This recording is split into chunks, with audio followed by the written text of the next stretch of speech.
Bueno, buenos días, buenas tardes ya o buenos días, depende desde dónde estén conectados, a todas y todos. Es una emoción y un placer muy grande para nosotras poder dar inicio a este ciclo de webinars Agrovoltaicos sin Fronteras que hemos estado organizando desde hace varios meses junto a mis colegas aquí presentes, que son de la Alianza Agrovoltaica Latinoamericana, la Red Agrovoltaica Mexicana RAMe, la Universidad de Arizona y la UNAM de México. Además, tenemos varios colaboradores que son la Universidad de Chile, el Instituto Politécnico de México, la Universidad Santa Catarina de Brasil, la Universidad Tecnológica de Uruguay y Fraunhofer, Chile. Estamos súper emocionadas de poder dar inicio a este ciclo de webinar que fue preparado con mucha atención y cariño, como una manera de poder integrar la investigación y el desarrollo en América, sobre todo en estos tiempos que están un poco difíciles, poder tener un vínculo entre las personas que trabajamos en este tema.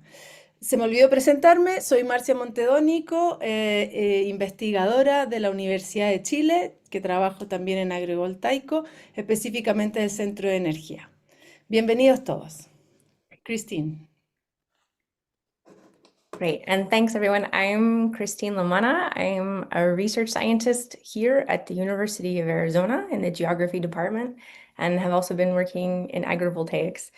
And it's wonderful to see you all here today. So I think as most of you know, interest and work in agrivoltaics has really exploded over the last few years. There's been an exponential increase in publications on this topic, although most of it is in English. But when we look at where those publications are coming from, there are relatively few coming from Latin America. Most of the research that's been done so far has come from Europe, from Asia, especially China, as well as North America. Those systems don't always represent the same food systems, the same social and economic systems that we have in other parts of the world. Which is not to say that agrivoltaics work is not being done here. Actually, there's an enormous amount of work being done here. It's really exciting. This is a sneak preview from a publication coming from AL on projects in agrivoltaics that are being done in Latin America. So that's really why we're here today.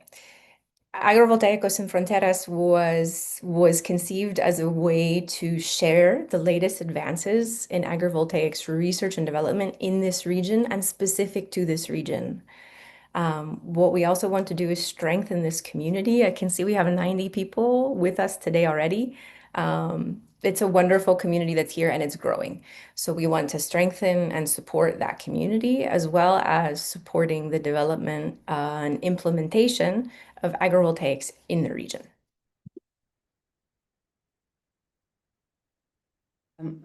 Como ya se deben haber dado cuenta, este es un webinar bilingüe, en inglés y en español, así que siéntanse libres de hablar en español o en inglés. No contamos con interpretación simultánea, pero si algo no se entiende, por favor pregúntenlo en el chat y los vamos a ir aclarando. También las preguntas pueden ser en ambos idiomas. Y vamos a ir tratando con Christine de poder enfocarlos y traducir si algo no se entiende. Y por favor, apaguen sus micrófonos cuando no estén hablando para evitar rumores de fondo. Right, so the way that we'll work together today, first we have where we are now, which is the welcome and introduction, and we'll do a bit of interaction together before we get started. Then we're really happy to have remarks from our partner organizations that have supported developing Agrovoltaicos Sin Fronteras. After we hear from them, we'll have a keynote speaker, which is Barron-Gafford, who's here with us today. And then we'll have an interactive question and answer session. So we want that to be very interactive. So get your questions ready. And you're also free to ask questions to our panelists as well. And then we'll talk about the next steps. Hemos visto que ya hay 90 personas conectadas y nos gustaría saber who is in the room, quién está en la sala. Y para eso les pedimos que por favor se conecten al Menti con ese código o con el QR y puedan responder las siguientes preguntas. Voy a compartir pantalla para poder mostrar el Menti, ¿sí? Ok. Yeah, the Menti Entonces, code is in the chat too, if you need it. excelente. ¿Sí? ¿Es in the chat already? Sí. Okay. Thanks, Georgie. Entonces, si pudieron conectarse, la primera pregunta es, ¿de qué país te estás conectando hoy? O which country are you joining from today? Chile, wow, very big. USA, Mexico, Jordan, Uruguay, wow. India. Many from Mexico we can see, and Chile too. And Germany also we have from the other continent. This is a very pleasure. Alemania, Brasil, Qatar. Qué interesante. Tenemos como 90 conectados y podemos ver que de Marcia, varios países, Argentina. are you able to share your screen so we can see the results too? I am sharing. Yes, she's sharing. She's sharing. Thank you. Great. Yes, you can you see now? Yeah? It's okay. España, Yes. bueno, Estados Unidos, Chile, México, Canadá, España, Netherlands, Qatar, India, Francia, Brasil, Jordan, Colorado, United States, etc. Wow, India too. Super. We are from many, many places. So let's move to the next slide. Movámonos para la siguiente. Y la pregunta es, ¿a qué sector representas principalmente? O which sector do you mainly represent? Acá hay varias alternativas y la idea es que se vayan marcando. Podemos ver mucha gente de la academia y de la investigación, también del sector público, hay algunos del sector privado, unos cuantos estudiantes, comunidad agrícola menos. Ya con esto podemos darnos cuenta el primer interés que tiene este tema, ¿verdad? Que va más por la investigación y un poco más luego por la política pública y también por la práctica, ¿no? La práctica también está relevada acá. Muchísima gente. Vamos a la siguiente pregunta, que es, ¿cuál es tu disciplina o perfil profesional? What is your main discipline or professional background?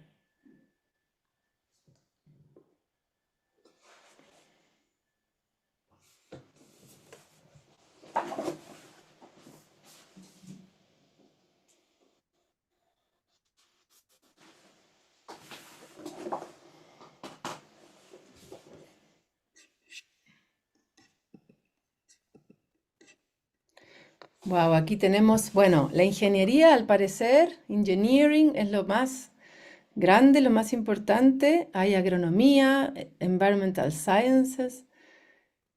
Y luego otras cosas que, ciencias sociales también, agricultura, ecología, energías renovables, obviamente, planificación urbana.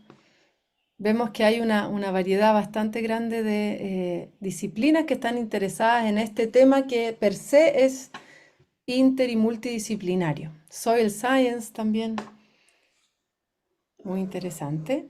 Y voy a moverme a la próxima. Decirles que esto se está transmitiendo y va a quedar grabado también y todo el material que acá se genere también, así que podrán acceder después en un futuro. La próxima es, ¿qué te gustaría aprender o profundizar en esta serie de webinars? What would you like to learn about agrivoltaics in this webinar series? Si es investigación, impacto en los cultivos, o diseño, o políticas, o business model.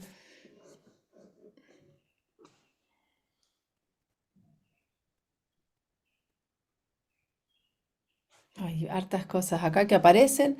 Políticas públicas, investigación, diseño, business model, effect on crop, impact on cropping muchas veces, oportunidades y barreras, best practices, estudios de caso, case studies in Latin America, microclima, real cases. Wow. Estamos viendo todos los aspectos que conlleva un agrivoltaico, entonces, que digitalization es muy, muy, muy variado. I hope we cover a lot of these topics in the seminar series as we go forward. Sí, nosotros tenemos cada webinar, ahí lo vamos a presentar, pero cada webinar tiene un tópico distinto. Y la idea es poder abordar en este ciclo de webinar las miradas de todo esto, ¿no? Algunas que tienen que ver con el impacto en el cultivo y otras que tienen que ver con las políticas, con el diseño, con la energía, con las ciencias sociales, etcétera. Así que esperamos poder abordarlos, como dice Cristina. ¿Y cuáles son los principales obstáculos para el desarrollo de agrivoltaica en tu país? What are the main barriers to agrivoltaic development in your country? Acá tenemos varias alternativas y ahí se puede ver se pueden elegir hasta dos. Entonces se pelean ahí entre lack of information, It's interesting. información local. Eso es súper relevante e interesante porque efectivamente los agrivoltaicos funcionan en sistemas locales. No son tan exportables porque dependen mucho del cultivo, de la geografía, del clima, de la gobernanza. Entonces, claramente esa información todavía es insuficiente. Y luego los costos, la incertidumbre financiera es un tema sensible. Y acá hay otro interesante que es la coordinación entre sectores. Acá se requiere coordinar energía, al menos energía y agricultura. También pueden ser otros, ¿verdad? Medio ambiente, ciencias sociales. Y esa coordinación, en la mayoría de los casos, no está bien hecha, ¿no? O sea, no se puede hacer porque son ministerios distintos, son productores distintos, entonces cuesta mucho. Los marcos regulatorios, que deben ser muy disímiles en cada país, y luego la aceptación social también es un tema que está empezando a aparecer en nuestra región, que no quizás en Europa, que ya es un tema más declarado, acá todavía es más incipiente, pero sin duda es importante. Bueno, esas son las preguntas. Les agradecemos mucho a cada uno y una por participar. Tenemos acá un mapa súper interesante de quiénes somos. Así que seguimos ahora la presentación y doy el paso a Christine, please. Back. Okay.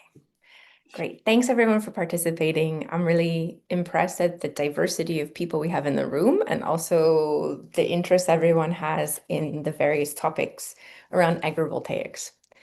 And I think with that, it's a good introduction to our partner speakers today. We're really lucky to have had the support and participation of especially the University of Arizona, RAMe, LA, and UNAM in developing this seminar series. And so I'd first like to introduce Dr. Joaquin Ruiz, who's the director of Biosphere 2 and the vice president for global environmental futures here at the University of Arizona. In addition to his many accolades as an earth scientist, Dr. Ruiz is also a member of the Mexican Academy of Sciences and a national researcher of Mexico. So, Joaquin, you're welcome.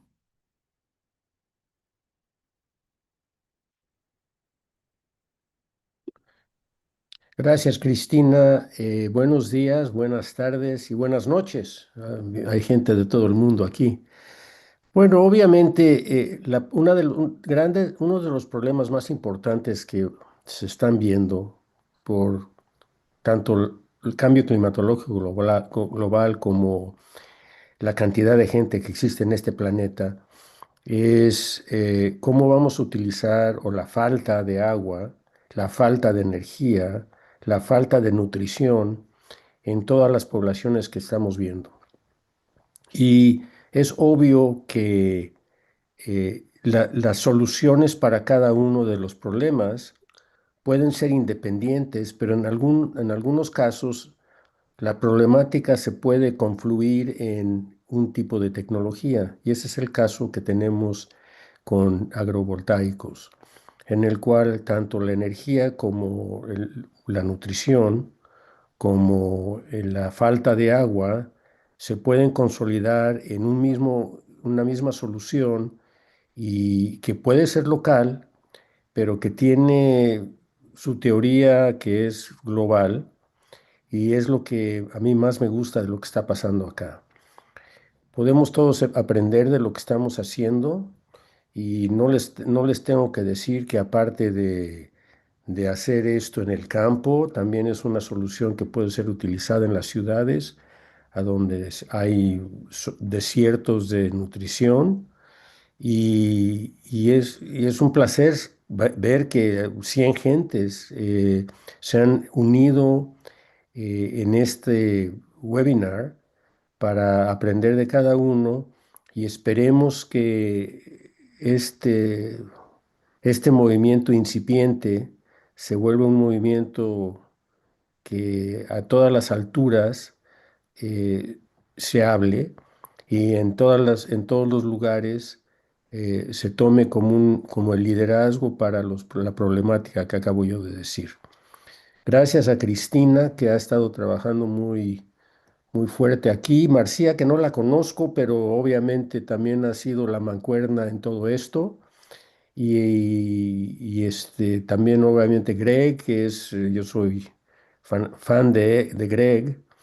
Y obviamente me voy a volver fan de todos ustedes conforme vaya esto adelante. Muchas gracias y adelante. Gracias, Joaquín.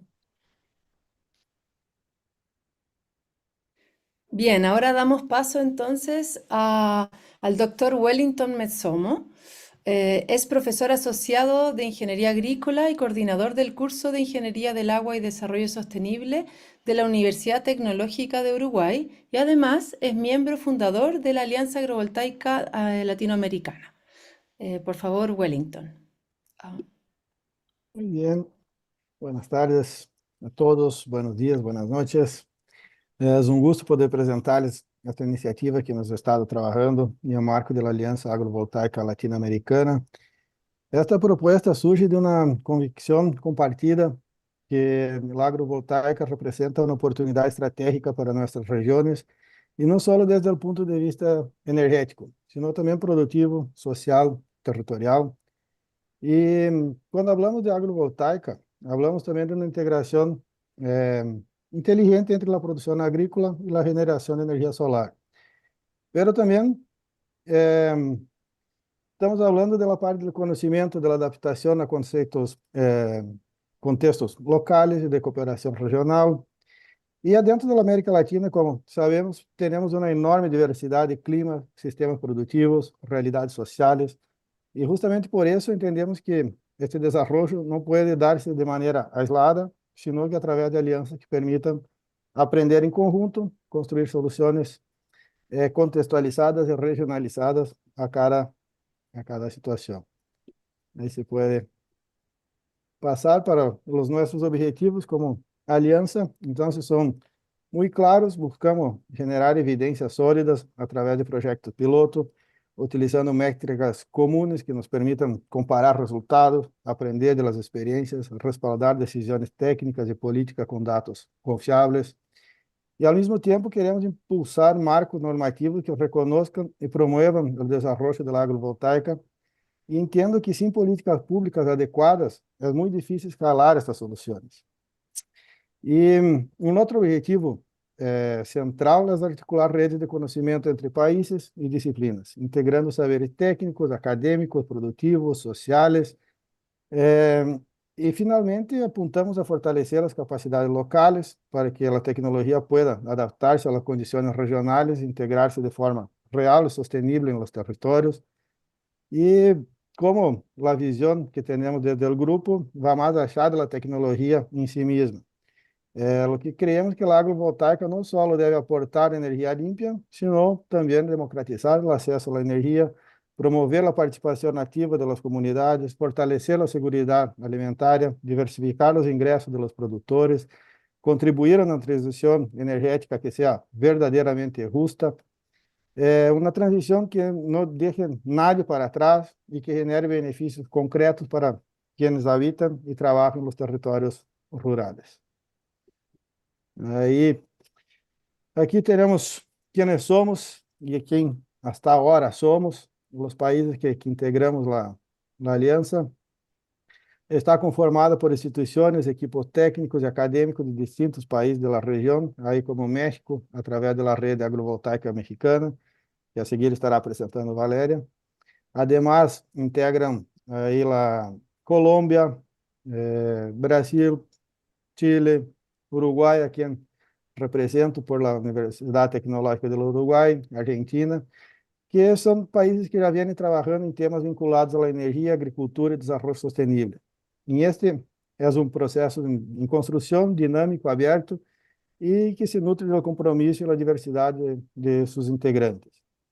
Y además de lo que hoy estamos presentando, queremos compartir que el equipo ya se encuentra trabajando de manera conjunta en la postulación de un proyecto al Fondo Fontagro, que esta postulación busca fortalecer la cooperación entre los países, generar pilotos demonstrativos, producir evidencia que se pueda ser utilizada tanto por decisores públicos como produtores y actores del sector privado. Independentemente também do resultado desta convocatória, o processo em si mesmo já está fortalecendo os vínculos de trabalho em la construção de uma agenda comum entre os países. E, bueno, finalmente quero deixar uma invitação aberta a todos os que estão interessados na temática, que a aliança não está cerrada, por el contrário, está pensada como um espaço de encontro, colaboração. Assim que invitamos a todas as instituições, equipos e pessoas interessadas em el tema a sumarse, aportar suas experiências, construir juntos o que queremos para o futuro da agrovoltaica. E creemos que os desafios que temos por delante só podem abordar-se desde o trabalho coletivo e a cooperação entre os países.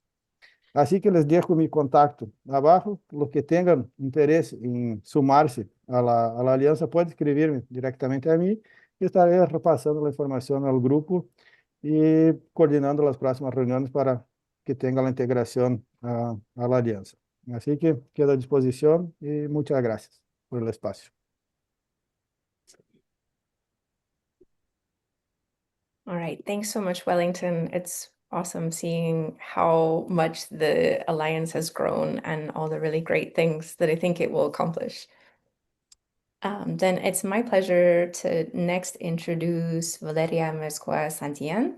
She is the Associate Director of Regenerative Mexico and an expert in energy and sustainability.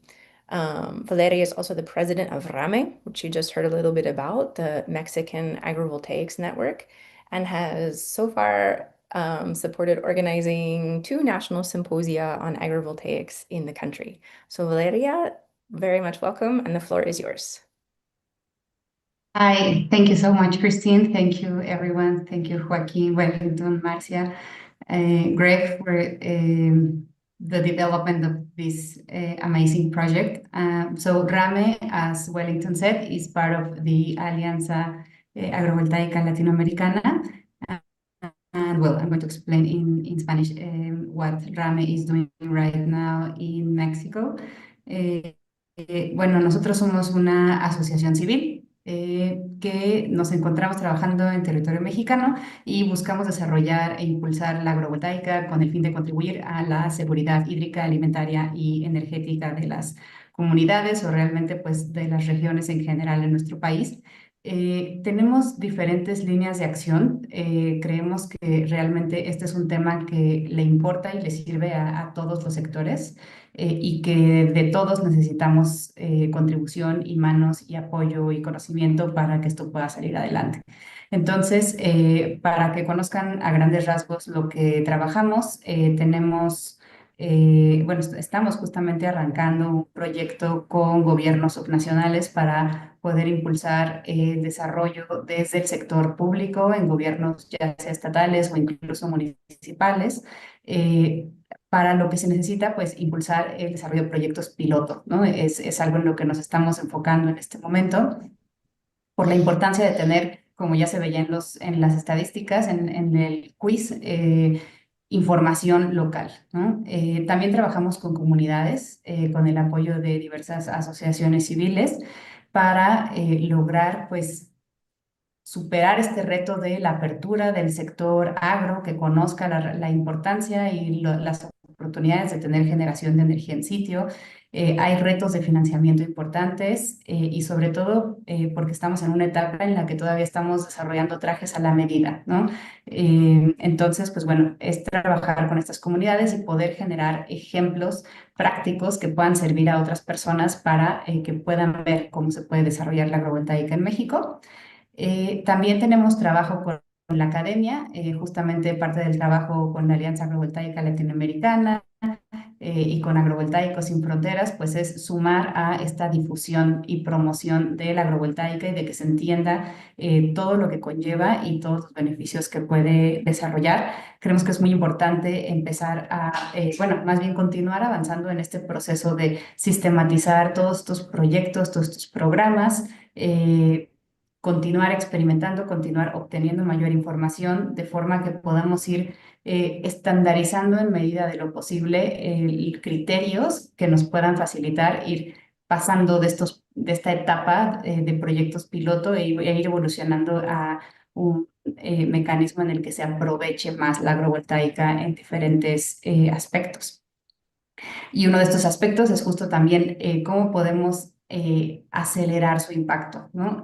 Si bien es muy importante que también las comunidades tengan acceso a esto, sobre todo en un país como México, en donde una tercera parte de nuestra población está en condiciones de pobreza energética, también es importante abrirle las puertas al sector privado, invitar al sector privado desde empresas de energía como empresas de agro para que se interesen, ¿no? Hay interesados ya, ¿no? Son estos early adopters, pero como en cualquier industria, como en cualquier sector, un early adopter se enfrenta a muchos retos. Entonces, lo que buscamos es cómo ayudarles a identificar cuáles son todos los co-beneficios, cómo poder trabajar de la mano para desarrollar los mejores modelos de negocio que nos permitan que esto vaya avanzando y sobre todo escalando.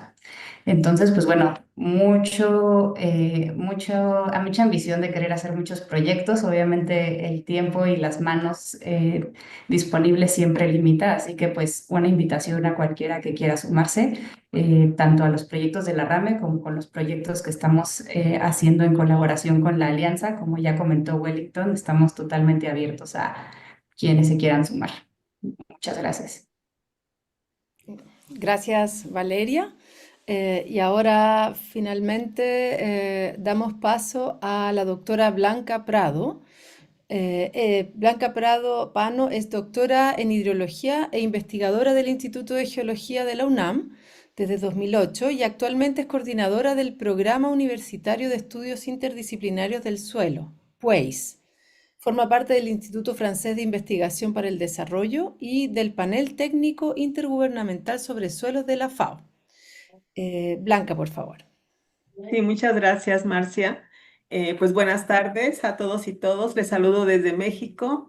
Me da mucho gusto participar en la apertura de este webinar para darles la bienvenida, pero también pues para poner sobre la mesa la importancia del suelo en este tipo de sistemas.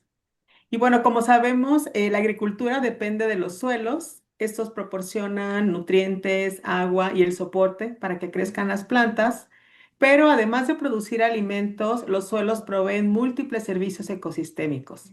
Sin embargo, no obstante su valor, un tercio de los suelos del mundo se encuentra degradado, lo que representa un desafío global. La agricultura y el sector energético están estrechamente relacionados y el suelo es clave tanto para la producción de alimentos como para la generación de energía y la sostenibilidad ambiental. La transición hacia energías renovables busca sustituir, por supuesto, los combustibles fósiles, pero su expansión requiere grandes extensiones de tierra. De este modo, la competencia por el suelo entre alimentos y energía puede afectar la seguridad alimentaria y los recursos disponibles. En este contexto, los sistemas agrovoltaicos que combinan energía solar y producción agrícola en una misma superficie constituyen una gran alternativa. Y los invito a que veamos juntos un video donde planteamos todo esto que les acabo de decir y un poco más. Por favor, Christine. Sí. Let me know if you can't hear it. Sí. El suelo es un cuerpo natural ¿Está no bien? renovable, fundamental para los ecosistemas y el bienestar social, gracias a su multifuncionalidad. Es ampliamente reconocido como la base para la producción de alimentos, pero es además el hábitat de una vasta diversidad de organismos. Regula el ciclo hidrológico y los ciclos biogeoquímicos, y es un archivo histórico que conserva la memoria geológica y arqueológica del planeta. Sin embargo, la falta de cuidado y el mal manejo del suelo han traído como consecuencia que cerca del 33% de los suelos a nivel mundial y el 75% en América Latina y el Caribe estén degradados. Esto significa que se está perdiendo suelo y por tanto estamos perdiendo biodiversidad, capacidad de regulación climática y ponemos en riesgo la seguridad alimentaria, hídrica y energética. Por su importancia productiva, el suelo enfrenta una enorme presión de uso. La agricultura, la ganadería, la urbanización y la producción de energías renovables, entre otras actividades humanas, demandan enormes extensiones de tierra. En este contexto, los sistemas agrovoltaicos pueden ser una alternativa para reducir la competencia por el suelo al combinar producción energética y agrícola en una misma superficie, pero también pueden propiciar su degradación si no se procura su manejo sostenible. Por ello, es importante conocer qué pasa con el suelo en estos sistemas y antes de establecerlos, hacer un estudio minucioso de las características del suelo en el sitio, su vocación de uso y su susceptibilidad a degradarse. La instalación de paneles solares modifica el microclima del suelo, cambia la radiación que llega a la superficie, la temperatura y la humedad, y también la forma en que se distribuye el agua de lluvia. Estos cambios pueden ser positivos o negativos según el diseño, el tipo de suelo, las condiciones ambientales y el manejo. En algunos contextos, el sombreado reduce el estrés térmico e hídrico y ayuda a conservar la humedad. En otros, puede afectar la actividad biológica o la dinámica de los nutrientes. Al instalar sistemas agrovoltaicos en suelos muy fértiles, se puede subutilizar su potencial agrícola. En cambio, en zonas áridas o suelos ya degradados, la sombra de los paneles puede reducir la evapotranspiración y favorecer la retención de humedad en el suelo, dando un uso más eficiente al agua. Adicionalmente, puede abrir oportunidades de recuperación en terrenos erosionados o de baja productividad. La instalación de estos sistemas debe minimizar la perturbación del suelo. Esto implica la planeación de accesos y tránsito de maquinaria, evitar la compactación del suelo y controlar escurrimientos para prevenir la erosión. El suelo no debe tratarse como una superficie pasiva, sino como un sistema vivo que debe manejarse adecuadamente. Prácticas como mantener la cobertura vegetal, favorecer el contenido de materia orgánica y proteger la estructura del suelo son esenciales para garantizar la producción agrícola, la estabilidad de las estructuras fotovoltaicas y mantener los servicios ecosistémicos que nos brinda el suelo. Así, los sistemas agrovoltaicos pueden contribuir a la seguridad alimentaria y energética, siempre que en su diseño e implementación el suelo sea considerado como un componente fundamental. Muchas gracias, Christine. Y bueno, estoy muy contenta por el lanzamiento de este webinar. Considero que será un extraordinario espacio para discutir los diferentes enfoques energético, social y ambiental de los sistemas agrovoltaicos. Invito a todas y a todos a participar cada 2 semanas en este webinar y además invitar a sus colegas de distintas áreas para enriquecer la discusión. Nos interesa conocer lo que piensan, las oportunidades y desafíos. Y bueno, en mi caso me interesa mucho conocer cómo miran, cómo ven, qué hacen con los suelos de los sistemas agrovoltaicos. Bienvenidas y bienvenidos. Thank you so much, Blanca, for the comments and the support and the wonderful video. I think those kind of things that help not only explain why agrivoltaics, but really make it accessible to a wide audience are so important. So thank you all so much. All right, we're actually very much on time. So I am very happy to now introduce our keynote speaker for the day, which is Dr. Greg Barron-Gafford. Greg is a professor here in the Geography, Development, and Environment Department at the University of Arizona, as well as the Director of Food, Water, and Energy Research at Biosphere 2. Greg's really been a pioneer in agrivoltaics research. I was counting on Google Scholar. It's something like 20 some publications in agrivoltaics and lots more conference contributions across many disciplines, from ecophysiology, which is his core area of expertise, but also in social sciences. So Greg, it's really a pleasure to have you here with us today to help launch Agrovoltaicos in Fronteras. And so the floor is yours. Great. People, if you have questions, pop them in the chat box. We'll be watching the chat. And after Greg's speech, we'll have an interactive Q&A. Questions coming. And not just for me, but for all of the speakers, yes? Perfect. Well, buenas tardes a todos y todas. Estoy muy agradecido al equipo organizador que ha estado trabajando en este día durante meses y ha construido una comunidad de confianza y aprendizaje. But I think what I have said is thank you to this community of leadership who has worked tirelessly for months to create this platform for us all to come together, a platform that you'll hear more about after my little 20 minutes and our question and answer. So please stick around. And I'm using this opportunity, this 20 minutes, and I've set my timer, to really talk about the opportunity we have right now in our planet. It's more important than ever, I feel, to come together, to prove that to ourselves and to each other and to those who are wondering about the future of food and energy and water, that we can do the hard work. We can do the hard things, like work across multiple languages, to work across borders, across disciplines, the different fields that we come from, and different communities, whether that means the places you were born or the people you usually interact with. Because it's in these times of coming together, these doing more together, that the transformational changes are happening.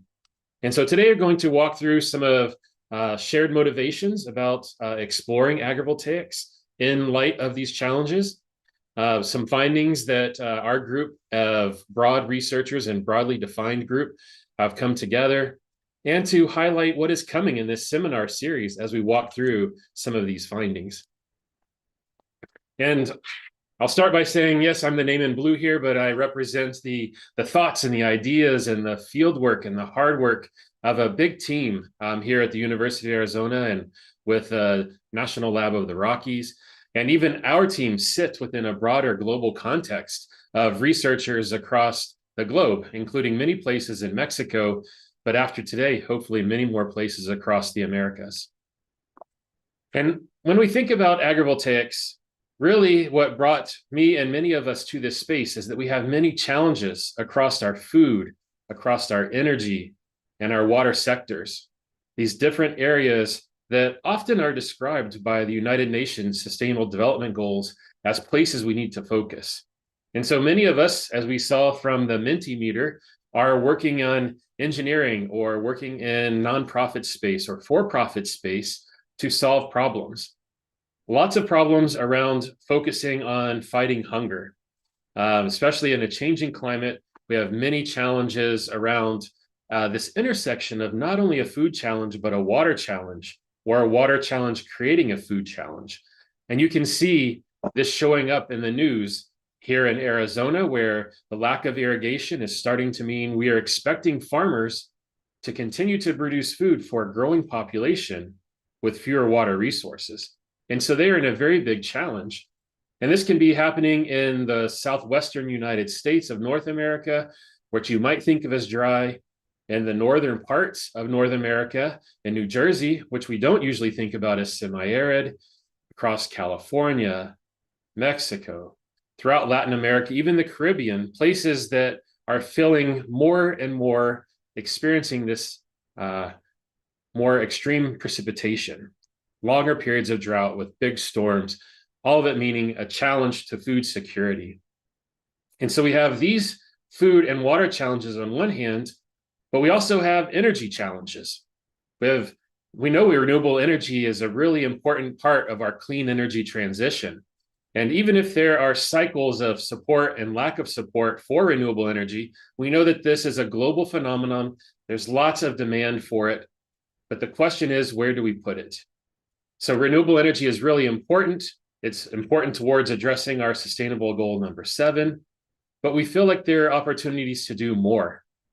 And because we end up in this space of farmers lacking water to do the continued growing that they want to do and that we need them to do, and this push for renewable energy, we end up with a conflict of space.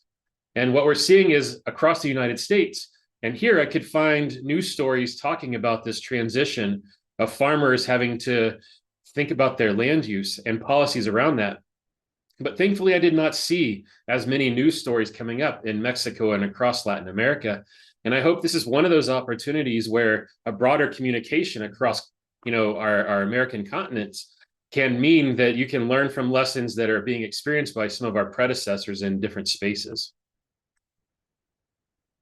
And while renewable energy is important, agrivoltaics can extend some of those benefits that come with clean energy transitions, like greater access to energy, low carbon energy, but it extends those benefits while supporting other community needs. This picture being from the lush areas of New Jersey, showing all of this food production and some aspects of water savings. And we know that agrivoltaics is possible in a lot of different spaces: dryland spaces, humid spaces, wet spaces, semi-arid spaces. And so we're trying to use agrivoltaics as one tool within our broader toolbox to address these many challenges of food, energy, and water. And we can see this transition happening at lots of different scales. Some of us are doing smaller scale projects. Some people are working at larger scale projects. We're collecting this knowledge together to understand where do we maximize some of these benefits. This image coming from one of our sites in Colorado, which was representing more than a hectare of agrivoltaics without doing too many modifications to the spacing, only the elevation of those structures. And again, agrivoltaics is not just addressing some of those sustainable development goals. It's very obvious that we're working towards renewable energy, clean water through water savings and leaving more water for other sanitation purposes. But we're also doing things towards taking climate action, moving our sustainable communities to have more of those resources so they can grow, providing electricity and opportunities for education. And one of the fantastic things that I've been able to observe RAMe doing across Mexico is talking about gender equality, both in engineering spaces and in the growing spaces of food. And so all of these different opportunities are here. And I think because we are such a big community, we may be driven by different goals here, but we have the opportunity to grow together. So you might be asking, how? How can you do agrivoltaics? Well, thankfully, many people have been working across the globe for more than a decade now to demonstrate that agrivoltaic systems can be designed in many different configurations, many different ways to support the production of many different types of food crops. This is one example of a single site that has a lot of flexibility, and so it can grow everything from leafy greens like you would have in a salad to fruiting shrubs like tomatoes and peppers and aubergines or eggplants to root vegetables. And this is one example of elevated form of agrivoltaics. But the National Lab of the Rockies, formerly the National Renewable Energy Lab, has developed some fantastic software. So if you're not sure in your particular place, what would the light environment be if I designed the agrivoltaics in this way, with this height, or with this spacing. They have done that work. And you can imagine that now we are able to make some significant advances in terms of our thinking, in terms of anticipating the costs and the benefits associated with this in a computerized model setting. And so throughout this seminar series, we're going to hear from others. So if you have a true interest in understanding the models and the connections between spaces and making decisions, come back on March 10th when you will be able to hear from some additional speakers that are going to focus on describing some of these models in Jordan Macnick and energy production in decentralized space. But it's also important to note that with each one of these different 6 configurations, you can imagine that it might be better, it might be optimized for more of a renewable energy production setting or more of a farming setting. And we end up a lot of times hearing about a conflict between what is driving food production versus energy production. And so as Christine mentioned, part of what makes our team so exciting to work with is that we have been approaching this in a mixed methods approach, which is bringing social sciences and biophysical sciences together to give us some better insights into what is driving the conversation. Why is it food versus energy? So that we can better understand the drivers of these challenges, so then we can start to think about the solutions of these challenges.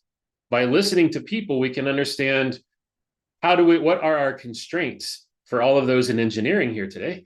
What are our design constraints to create this new system?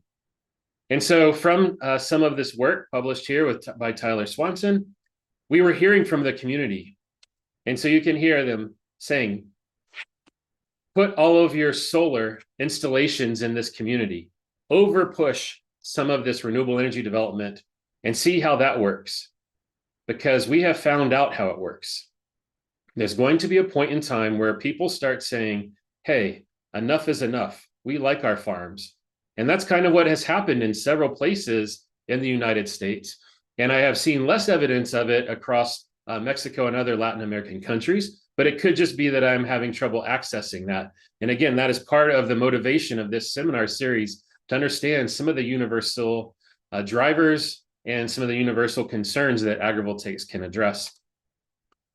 But we can also find through forms of education, some of which is driven by doing agrivoltaics experiments in many different spaces, that there can be a transition in how people are feeling. After multiple times of meeting with people and describing the potential of agrivoltaics and some of the findings I'll share in a few minutes, we can see a transition in thinking. This particular person is saying, I understand it can't be cotton, it can't be alfalfa. So making some assumptions about what is possible with agrivoltaics, but also starting to recognize maybe agriculture will not look the same in their particular space as it might in the future, because the harvesting equipment is so big. But it could be that they hand harvest a lot of stuff down in Yuma, which is a part of Arizona. You know, hand labor is not a horrible thing. It would be a whole new profession. And so, again, still trying to think through maybe, maybe not, but maybe. And what is that continued discussion that allows for some movement in space? I won't read this entirety of this quote from a solar developer, but there's concerns. Will agrivoltaics pencil out, which is a phrase we would say, and in English, will it work out in a business case scenario? And part of what they go on to say is, maybe it's going to happen, but maybe that means maybe not my company. And so for me, I hear this and think, how can we make this a good business case? How can we avoid making so many changes to the infrastructure of solar that this can be possible? How can we reduce costs or increase the benefits? And finally, we hear from a government official. They say, talking about agrivoltaics, that would be fantastic if I can say, look, we're still farming on it. We're still using this land for agriculture, yet it's still creating energy. Everybody likes farm fields. And if we could co-locate solar and farms, I think it would be a home run. Another setting like a goal You know, it could be the ultimate win in a sports match to be able to bring these two things together. And so it's hearing these motivations that then take us out to the world. If we're hearing from farmers some of their biggest concerns currently in terms of producing food, that they have this stressful environment, this lack of water. We're hearing from solar developers that there's interest. They recognize it's an opportunity for increased solar development. And we're hearing from government officials that they like the idea of the wind, but they lack the information to make sound decisions. Or they also lack the communication of that science to the community in a way that can bring all of these different groups together. Because ultimately, one of our goals is to change that narrative, that discussion from solar versus food to solar introducing an opportunity to create sustainable food production because of the shade that it brings and the water saving that it brings. So it's up to many of us to go out into the field and do the hard work, to do the modeling work, to synthesize this knowledge. And so if you want to hear more about taking the idea and transforming education so you can go from pilots into changing policy, come back at the end of March and hear more about discussions in that space. So to move through some of our results, we have shown that agrivoltaics can help us grow food with less water. In this particular graph, we're looking at the humidity of the soil or soil moisture through time. And you can see, as you might expect, in the shadier environment, the line in blue, which here represents agrivoltaics, is drying down more slowly after each rain event. And so this means that we're able to save the amount of water that we need for agriculture. And so maybe even if you couldn't previously farm, now you might have the opportunity to do farming in this space because the shading reduces the soil moisture loss, much like Blanca's video is describing. And so this is what we mean when saying continued food production because of the renewable energy, dialing down some of those environmental stressors. So saving that water that we need so desperately. And this can be seen as strictly a win for the farmers, but it's important for us to do that extra work of communicating these results so that the public understands, so that as we get into policy changes, those policy developers have the support from the community when they understand the potential here. And again, if you want to hear more about this particular topic about water savings in agrivoltaics, join us at the end of February to hear more. Some other research that we've done more close to home has shown that agrivoltaics can reduce the above ground pressures that plants experience. So in this graphic, what we're talking about is that plants do photosynthesis. It's the way that they take in air so that they can grow and reproduce. But throughout a day, you may not realize that even though a plant is green all day, it is not doing photosynthesis all day. Usually a plant would see the sunlight and start doing photosynthesis and follow this blue line, something like this, where it gets up to a peak point. But then throughout the day, the sun eventually is going down at a lower angle. It becomes too hot or too dry. And you see that environmental stress can reduce that. But the point has come in many of our semi-arid landscapes and in other places that lack access to water, that you're seeing a reduction in photosynthesis capacity during our days. So during our summers, many of our crops are done doing their work by lunchtime. So we are going for lunch and they are done for the day. And farmers are having to fight this climate pressure by adding additional water. And so we've done this work of, again, measuring plants in terms of their photosynthesis in the full sun versus an agrivoltaic setting to show that being in agrivoltaics can allow some of these plants, maybe they're not peaking as much in the early morning hours, but they're still able to do more photosynthesis throughout the day. And it turns into a story of almost like the tortoise and the hare, which is a better scenario for carbon uptake by those plants.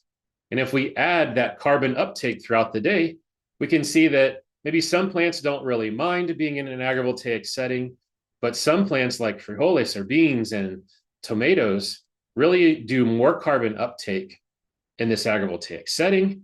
And they can even do more yield in this agrivoltaic setting, again, with less water. this measure of crop water productivity is the kilograms of yield per cubic meter of irrigation that was utilized.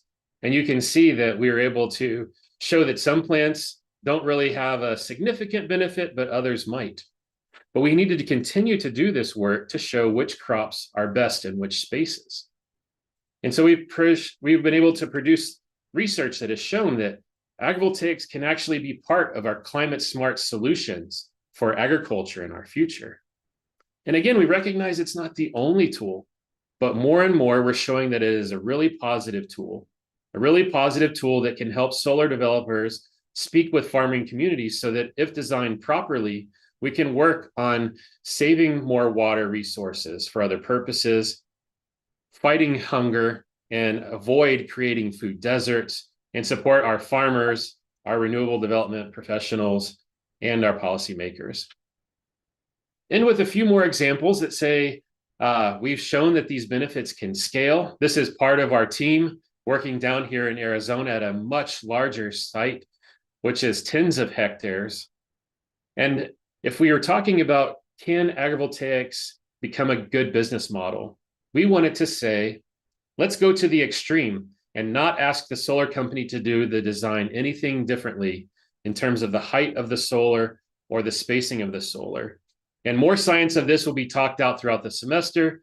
But again, we are already seeing this longer retention of rain events and soil moisture, such that they're reaching the same point after 4 days of lack of water triggering an irrigation event, reaching that same point after 11 days in agrivoltaics. So almost 3 times as long. That residency of water means that we can transform how and who is getting to do agriculture. Christine, who is here, has been helping us collect data and show that we, even in this system that was not designed for agrivoltaics, it is possible to do agrivoltaics with leafy greens, food crops, and such that we are getting increased yield in agrivoltaics. Again, working against that hunger. But how? Some of this is related to growth patterns. Some of it is related to reduction in pests. Here you can see a slightly larger leaf from our agrivoltaics. And so if you're really into plants and you want to learn more about acclimation and how plants are responding, come back in a couple of weeks. You will hear from others about this aspects of agrivoltaics research. If you're saying, that's interesting about plants, but I want the animals. Well, if you want to know more about solar grazing and agrivoltaics and animal protein production, come back in early February and hear from Stacy Peterson and Rodrigo Panham about livestock and solar grazing. And so I'm going to end with saying, end with where I started, talking about agrivoltaics and the potential to bring all of these different benefits if we work in communication, if we work together to design them appropriately. But what for me is so important is number 17, the goal at the end, which oftentimes should actually be the goal at the beginning of building partnerships. And that is exactly what Agrivoltaics Sin Fronteras is meant to be in my mind. But thankfully, there is an entire team that is bringing their own goals. And I think between the leadership team, you're well represented in terms of your goals. So thank you for being a part of our partnership. Thank you for everyone who has organized this opportunity for sharing across the Americas. If you want to learn more about our particular lab, we are salsaav.org, salsaav.org. If you want to learn more again and you haven't heard it enough times, avsinfronteras.org. And thank you to everybody.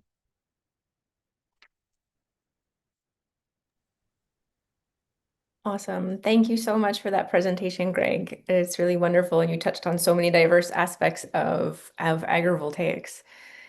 We have time now for questions. So I'd like to open the floor to all of our audience that's here today.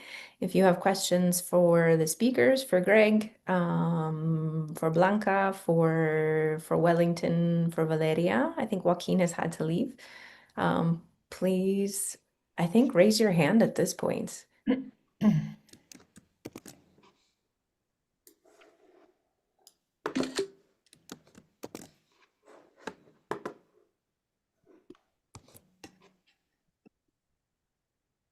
Well, since we need someone to jump in, I see one question. Have you seen any application of AI to support informed decisions of agrivoltaic systems?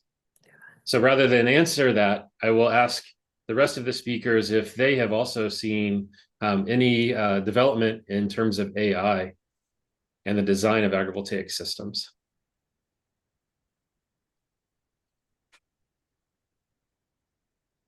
Not yet. We are hearing more and more about the need for AI data centers in the United States. And I know in Querétaro and other places in Mexico are also hearing this pressure. One of the conversations we have heard from doing those interviews and just having conversations and building relationships with people who are making policy is that if they're seeing data centers, they want to see power generation associated with them. And so part of our conversation is saying, if you're going to use that much water in a data center, maybe we should also do the work of conserving water for agriculture and pushing for agrivoltaics in the design of data center installations. But more to your actual question, I have not seen AI support design and decision-making very much because it feels like for me, at least as a person focused in the ecology space, that we are still working on developing really good models for how plants perform in different environments so that we can interact with those model simulations that I showed. But it's a really great question. And Marcia, do you have any thoughts? Yeah, no, I have a question for all of you. I'm gonna say it in Spanish and maybe then I try to translate it. Me vienen muchas preguntas porque en agrivoltaico yo sé que todos, la mayoría que está acá tiene alguna experiencia, entonces nos puede contar cómo le fue con el cultivo, con los animales, con el agua, etcétera.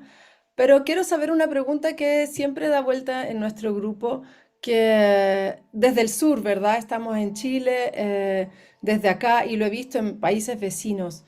En general acá la motivación para hacer agrivoltaico viene del sector energía, ¿ya? Porque energía es el que necesita espacio para hacer fotovoltaico y lo monta sobre agricultura. Entonces mi pregunta es más bien, me gustaría escuchar una reflexión de los panelistas de cuál sería la motivación de los agricultores y agricultoras para poner paneles. Yo sé que hay muchos beneficios y lo mostró Greg del agua, de algunos cultivos, fotosíntesis, pero en términos de business model, de modelo de negocios, ¿cuál es la motivación de agricultores para poner paneles sobre sus cultivos? ¿Cuáles serían los principales drivers? Ahí me gustaría escuchar las reflexiones de los colegas. Yo sé que México tiene harta experiencia, bueno, obviamente también Estados Unidos, pero sería interesante ver cómo lo ven. And can you translate that for the English-speaking crowd? Oh, yeah. Which are the main motivation for the farmers to install agrivoltaics? Because in our countries, in Chile, for example, the main motivation came from the energy sector to install the photovoltaics in somewhere. But the business model always came from the energy sector. So which are the motivation, like economic motivation for the farmers? When you think like this has a very high cost, of course it's help for the water saving and photosynthesis and so on, but which is the main drivers for the farmers to install agrivoltaic upon their own crops? What you see in your countries? This is my question.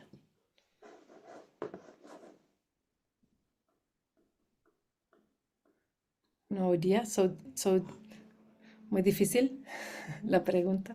I listen, for example, here in the chat, Andres Muñoz answered that agriculture is very expensive in regards to energy. So pumps, filters, solenoids, everything modern uses electricity. So I think in RAMe we have also seen that there's a need for affordable energy to develop, especially, for example, in Mexico, around 90% of like everything related to, well, I mean, water distribution in agriculture is just like natural watering. It's not professionalized, as we call it. So it does need energy, and many times it's one of the things that stops a farmer from reducing their water consumption. So I think as well as Andres that is a challenge, but let's see if someone else has an answer. Like energy saving. Yes, could be. The efficiency, yeah. There is another question here for Greg, Adrian Garcia. It said, I couldn't see any water collecting system in the picture of your presentation. Could you comment on that? Sure, absolutely. And thank you for the question. I was starting to type an answer. Yes, I agree that in the systems where the solar panels are tracking throughout the day, this is still very much a challenge we should address. But we have been talking about ways of doing passive water harvesting that is being seen in many urban environments. And actually, the site in Colorado that I was talking about, we have transitioned from growing annual crops, and he is going to begin growing perennial crops, which require less soil activity each year. And one of the ways he will work on water collection is to actually dig small berms or ditches around where the solar panels would be tracking and dropping this water so that the plants can take this up.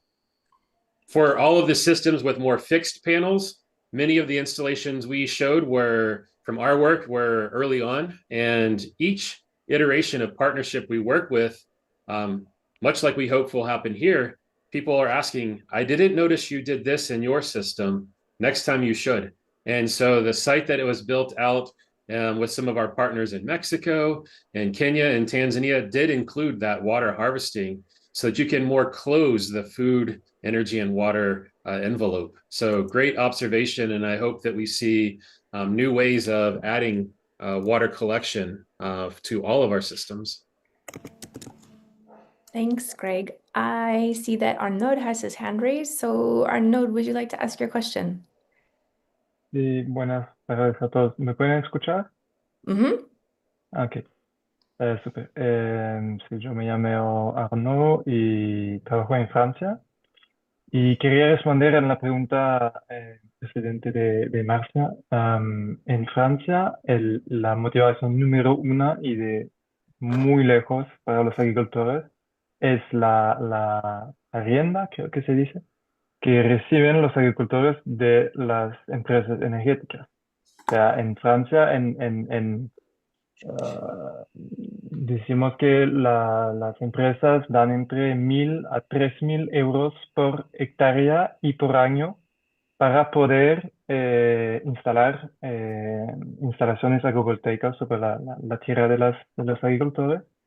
Y bueno, para unos que tienen 10, 15, 20 hectáreas, eso representa algo muy, muy, muy importante para su nivel, su modelo económico, no solamente por el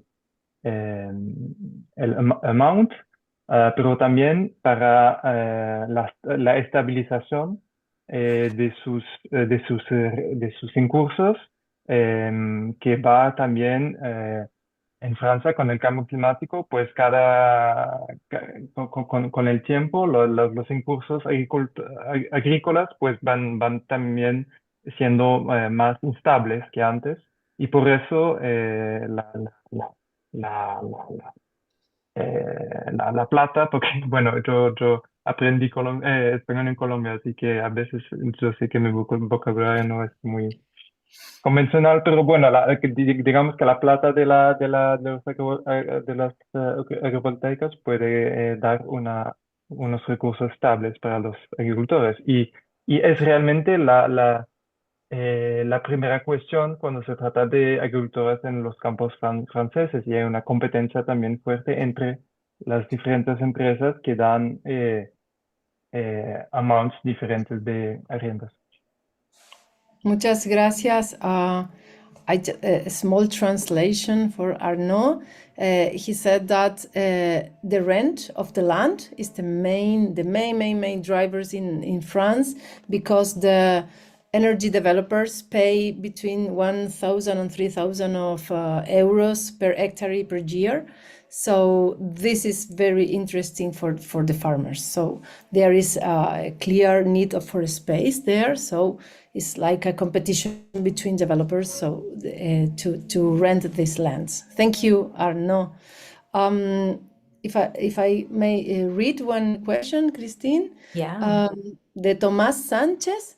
¿Cuál es el uso que se le da a la energía generada por los módulos fotovoltaicos? ¿Los productores de alimentos se benefician de esta energía? So he said, which are the main use for the energy produced by photovoltaic modules?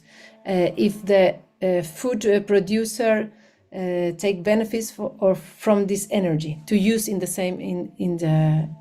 farm. ¿Alguno quiere responder, o someone else that have experience on that? I know I can say from my point of view, most of my work in agrivoltaics has been in Africa. And there we normally are working with smallholder farmers, so much smaller scales than what's typical in North America or Europe. And there, the use of energy to support the production of value-added products, agropecuarios, like so doing food processing, drying, refrigeration, pumping, like this is actually a really important use for agrivoltaics, because often farmers don't have access to the energy grid. And so that's a really interesting driver of agrivoltaics adoption in places where agriculture is the main economy and livelihood for people, but they're often lacking the ability to do value addition, processing, and creating higher value products.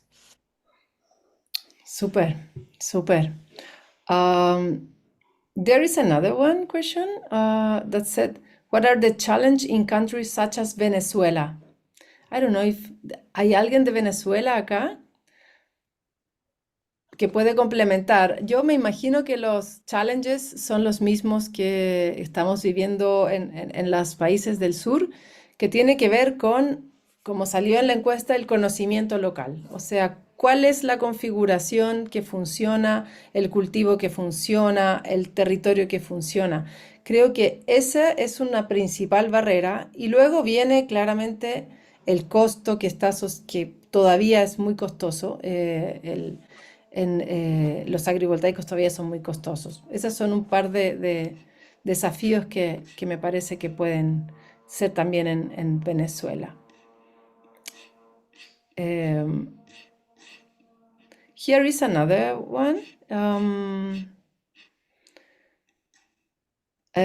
where it said, one. question for Blanca, or which yeah. one? No? Yeah. There is a question for Blanca. Gracias por recordarnos acerca de la importancia del suelo. Es un material fantástico, poco entendido y fundamental para el propósito que se busca. ¿Hay algún repositorio donde se pueda encontrar información de los suelos mexicanos?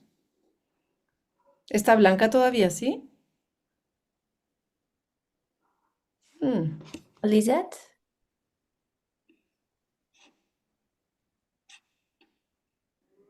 Hi, yes, there is a repository currently. There is an atlas that is currently working on a group of scientists or researchers from the Geoscience Institute to see the different characteristics of soil. Let me look for the link, and I will put the link in the chat for all of you to see this.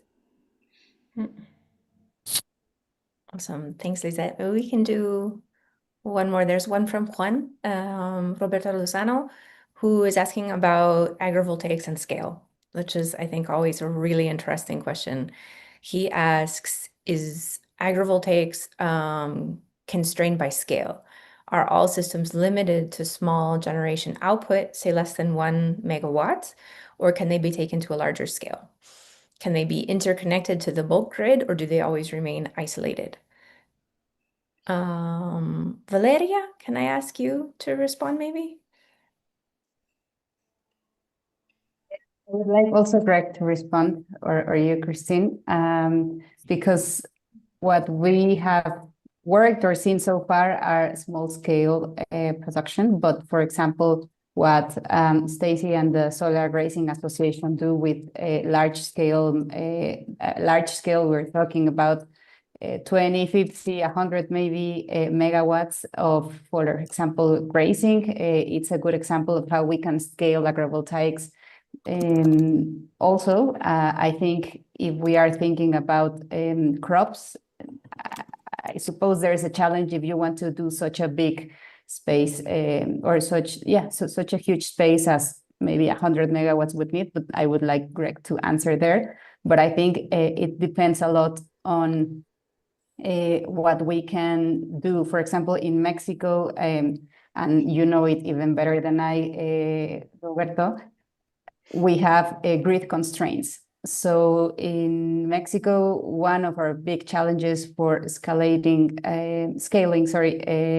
agrivoltaics is the grid restraints. So you would like to look for an opportunity where you can actually have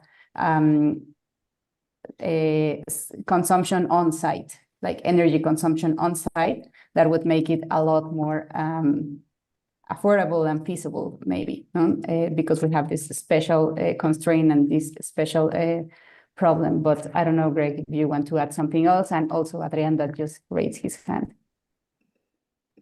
Maybe I can go, and then Adrian can add to this. I think in the United States, much like everywhere, we are also broken into smaller states. So we have a federal system, and we also have state governments. And then within that, we also have county or smaller scale determinants of law. One of the challenges is that state by state, you can petition to connect your site and get a permit to connect your site to the grid. In Arizona, you have the challenge of you do not have the option of smaller scale agrivoltaics being connected to the grid, like you're talking about, Valeria. But in New Mexico or California or Oregon or Colorado, you can work towards this. But I think what our group has done, because we are many physical scientists, is we have tested literally, are there scaling challenges from really small scale of one solar panel, which is the system we use with our school children, up to the size of installation many of us are running for doing experiments, to the site I showed at the end of my presentation where we're talking about many hectares, to see from a biophysical perspective which qualities carry and which qualities do you lose. And I think for the most part, we can find that the plants will work in any of these systems. We just may have to design them differently. We're finding that many of the food producers in the United States are much older than 60 years, which means many of them are not wanting to do a lot of work by hand because it is so hot. And so I don't think that is an agrivoltaics challenge as much as it is an agriculture challenge. Solar developers are also even putting vertical solar to allow large equipment through. But then we run into other challenges of now your solar might be worth 10 times the value of your food crops. So it comes back to the people making the decision. So I think all of that to say, over the last decade, we have seen that it is possible. It's more about decisions being made by who is in charge of the land and who is in charge of the policy. And I hope that we continue to work in those spaces to share that information so that better decisions can be made for all the different uses. But as you mentioned, the grazing is a very good example of something that is much more simply able to be done at larger scale, but that is also the nature of grazing operations in agriculture. Adrián, por favor. Sí, mil disculpas por tener cerrado mi cámara, pero si no se me colapsa aquí el programa este. Bueno, yo quiero hablar de, un poquito enfatizando lo que mencionaba Valeria, y sobre los retos también están algunas oportunidades, y claro, todo esto tiene un carácter local, ¿no? No creo que se pueda hablar de un modelo agrovoltaico generalizado para todos los países, y ni siquiera dentro de un mismo país, ¿no? Sobre todo un país como México, que es tan grande. En particular, yo estoy aquí ubicado en Querétaro, es una zona centro del país, y este estado tiene una particularidad, ha estado llegando muchos data centers, centros de datos a Querétaro, que consumen una cantidad increíble de energía, y energía que no tenemos en México. Entonces eso abre una oportunidad para la energía fotovoltaica. Y al abrir esa oportunidad para la energía fotovoltaica, pues también la abre para la agrovoltaica. Porque por otra parte, el suelo ha estado perdiendo valor agrícola por el deterioro que se ha ido acumulando, y entonces los productores ya no producen, venden sus tierras, y esas tierras pasan a ser otro tipo de propiedades, ¿no? Condominios, departamentos, tiendas de Oxxo. Creo yo que aquí la oportunidad que tenemos, al menos en Querétaro, una oportunidad muy grande de sensibilizar a las tecnologías avanzadas como los data centers para aprovechar no solamente el suelo para producir energía, sino también que la comunidad alrededor crezca. Y entonces, pues yo, ahorita estamos precisamente interesados en devolver el valor a la tierra de producción, no solamente para producir alimentos y mantener el estilo de vida y el bienestar de las comunidades rurales, sino que tenemos que poner una zanahoria a alguien, y la zanahoria que tenemos pues es la energía, ¿verdad? Así que en el caso de Querétaro ese camino puede ser muy promisorio y fructífero, y es el que estamos siguiendo en el Instituto Politécnico Nacional. Muchas gracias y felicidades a todos. We are running really short on our time. We're almost finished with our time together, and I know there's many more questions still in the chat. They're really good ones. And so I hope we can continue this discussion on the platform. So I'm going to pivot to show you our platform. Share one more time. Good. So if you're here, it probably means you went to avsfronteras.org and you were able to sign into the website. One of the things we really want to do with this community is to foster this discussion and exchange around, is there a soil atlas for Mexico? Does agrivoltaics work at scale? And to connect each other who have these resources and answers. So when you get to the webpage, what you'll see in English or in Spanish is the series of upcoming talks. On each talk, what you'll be able to do, you'll see a description and who is the speaker, but there's also a discussion section. Here you could post a topic and ask which crops grow best in agrivoltaics and create a discussion. And people could respond to that discussion if you like. So you're always welcome to use these discussion boards. Also, there's a files section where we'll share the slides. If there's a relevant paper or a resource, it will go here. When the talk is over, it goes into the archive section, the archivo. And for example, we have the recording from the launch of the Agrivoltaics Alliance for Latin America. Here you can again see the speakers. You can watch the recording. It'll bring you to the YouTube page where the recording will be available. So the same for these. The recordings will end up on YouTube and the links will be posted here for you to see. one neat thing about this platform is that it also is a way for us to interact together through these discussion boards and so on. When you sign in, you'll see, it'll probably have your initial here. You can go to your profile, and when you go to your profile, you can add information here. You can add your institution, your country, you can add a description, you can add your website, your Google Scholar, things like this. And then that information that you shared becomes available to the other participants. So if you go to the red, the network page, you can see here's all the people. We've had 186 people sign in on the website, which is amazing. Right now they're organized by institution, and I could say, for example, pick on Adrian. I can see that Adrian works at Instituto Politécnico Nacional in Querétaro. I can see his bio gave us, and also some of his research interests. If I wanted to email him because he shared his email, I can find his email or his Google Scholar or the website of his group. So that's a way we can continue working together. There's also a map function where we can add agrivoltaics research sites. Anyone's welcome to add their site here to this map, and we can grow it that way.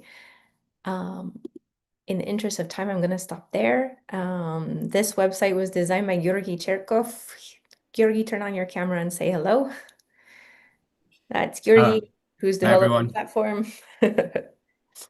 Yeah, I hope everyone enjoys the platform. And if you have any comments or suggestions, just please reach out and we're happy to modify it. Yeah. Christine, maybe we can take a photo before finishing with all the cameras open. Yeah, let's do but that. There is one slide more. Yep. Ok, bueno, entonces los dejamos invitados para el próximo webinar, que es en 2 semanas más, el 27 de enero, donde el tema principal va a ser el rendimiento de los cultivos. Vamos a tener a 2 expositoras, Mariana Gómez de Argentina, quien nos va a hablar sobre agrivoltaicos y producción vitivinícola, y Nesrin Rouini de la Universidad de Arizona, quien nos va a hablar sobre el impacto en zucchini o zapallitos o zapallos italianos, depende cómo se conozcan. Y bueno, y contarles que este ciclo se repetirá cada 2 semanas. Vamos a tener otras varias, por lo tanto estén atentos que cada 2 semanas va a haber un nuevo ciclo con el tema de pastoreo solar, solar grazing, uso del agua, producción energética y de pilotos a políticas. Good. Ok, este es el equipo con el que hemos estado trabajando para hacer posible este ciclo de webinars. Acá están todos nuestros colegas, los pueden ver. Y finalmente, muchas gracias por su participación.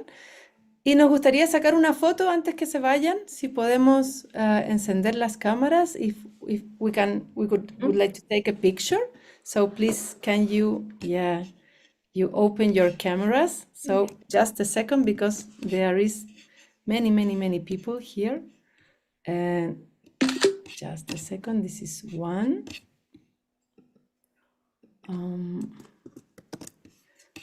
Okay, another one. Oh, just a moment, please open your camera so we can take a picture for all of you. Here is another one. Okay. Wow.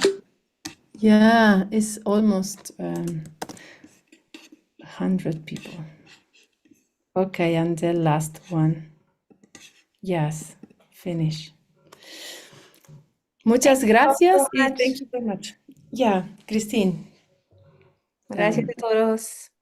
Thanks everyone for coming. We'll see you in 2 weeks.